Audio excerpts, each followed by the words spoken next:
Welcome to this technical guide on the Dyson SV25. We are Kelatos Informatica, specialists in technical repair. We collect your device from your doorstep, carry out a free diagnosis, and send you a quote before any repair. No phone calls, no trips to the shop.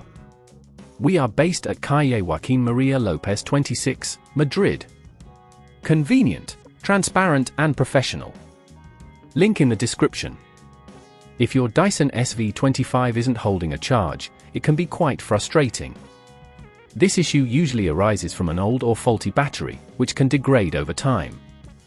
If left unaddressed, your vacuum will become increasingly unusable, making it difficult to keep your home clean. Taking action sooner rather than later can save you from a more costly replacement.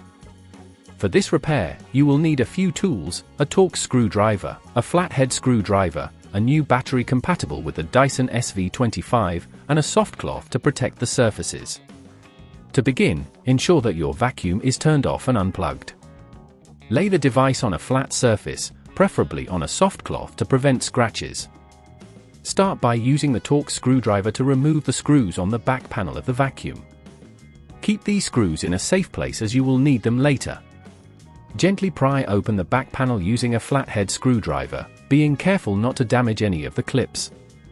Once the back panel is off, you will see the battery compartment. The failing component is typically the battery itself, which you can locate easily within this compartment. Disconnect the battery by carefully pulling out the connector. You might need to wiggle it slightly to release it.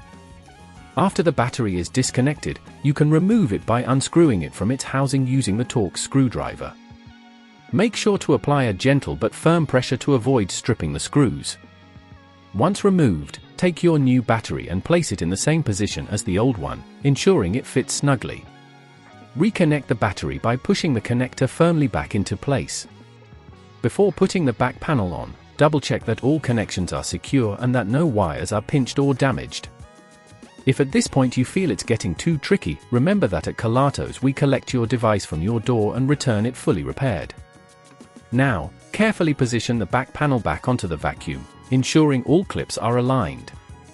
Replace the screws you removed earlier, tightening them until they are secure but not overly tightened to avoid damaging the plastic. Finally, plug in your vacuum and charge it for a few hours before testing it out. To prevent this issue from occurring again, try to store your Dyson SV25 in a cool, dry place, and avoid letting it completely drain the battery before recharging. This can help prolong the life of your battery. If you'd rather not risk damaging your device, at Kelatos we collect, repair and deliver back to your door anywhere in the UK. Link in the description.